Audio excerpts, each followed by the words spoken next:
मैं अपनी बटरफ्लाई कहानी का कंक्लूड कर रही हूँ, यानी कि अब उसका लास्ट एपिसोड है ये।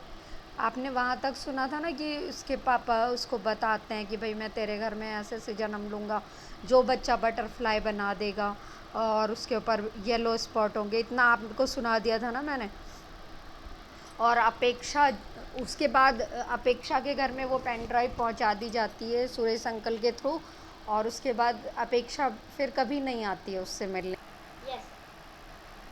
हेलो मैम हंसते क्यों हो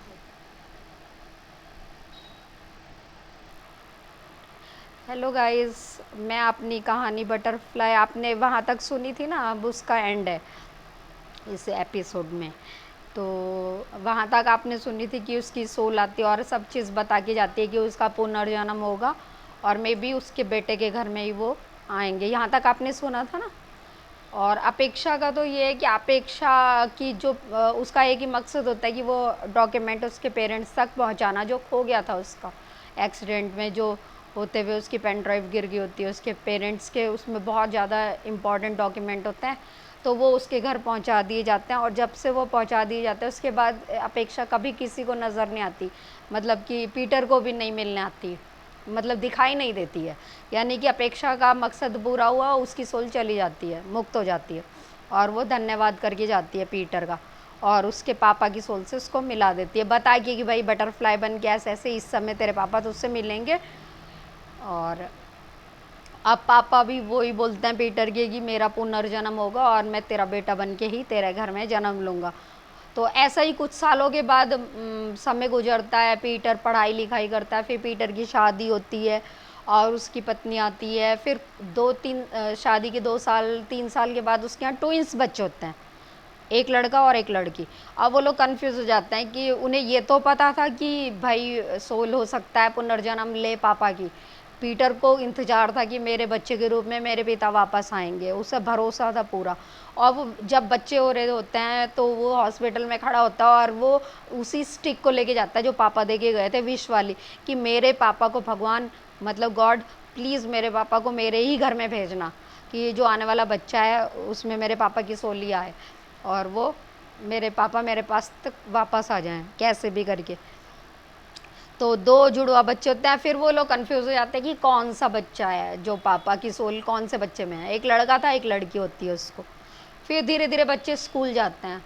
तो जब बच्चे स्कूल जाते हैं, ड्राइंग बुक भी होती है उनकी, एज इट इज़ पापा ने जैसे बताया था, वो भी पीटर इंतज़ार करता है, लेकिन वो बोलता नहीं है कि बच्चों को कि ड्राइंग बनाओ ये नहीं। लेकिन अपनी मम्मी और अपनी वाइफ से बोला करता था कि ये बच्चे तो ड्राइंग बनाते ही नहीं है, कि बनाएंगे सब्र कर, ऐसे वो बोलते थे, टाइम आने पे बनाएंगे। तो ऐसे ही बच्चे स्कूल जाते हैं वो।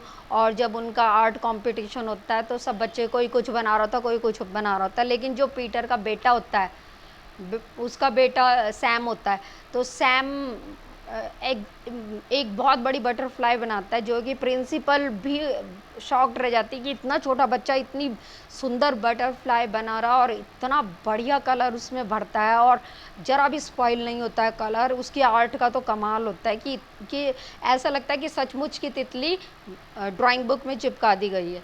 लोग देख के हैरान हो जाते हैं, इतनी अच्छी कलरिंग, इतनी अच्छी ड्राइंग।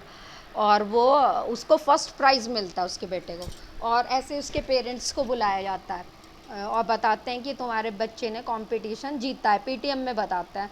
तो वो अपने बच्चे की ड्राइंग देखना चाहता है। जब जैसे वो ड्राइंग देखता है तो उसके बेटे ने वही ब्लैक कलर की तितली बनाई थी और उस पर येलो करके उसने सर्कल बनाए हुए थे, डिज़ाइन डॉट डाले हुए थे। और आप गाइस जान ही सकते हो कि पीटर की खुशी का क्या ठिकाना था, उसके पापा उसे वापस मिल गए थे उसके बेटे के रूप में। और पीटर बहुत खुश होता है, इतना एक्साइटेड होता हो जाता है कि जो मैम, आर्ट वाली मैम उसको पीटीएम में दिखा रही होती है और मैम को ही लिपट जाता है और मैम को ही उठा लेता है, मैम आपने मुझे बहुत बड़ी खुशी दे दी। मैम देखते कि एक बच्चे की ड्राइंग ही तो बनाई है अच्छी, और ये इतना एक्साइटेड हो रहा है और इतना वो कर रहा है कि ऐसे क्या बात है।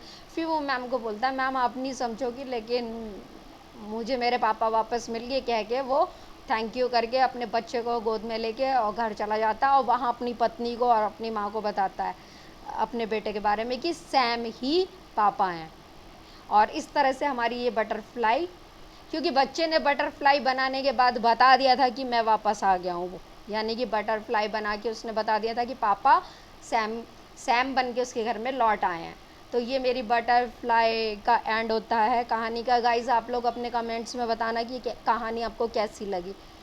आपके लाइक्स और व्यूज़ और ये जो कहता है ना कमेंट्स, इससे हौसला मिलता है एक राइटर को। ये मेरी लिखी हुई कहानी है। ठीक।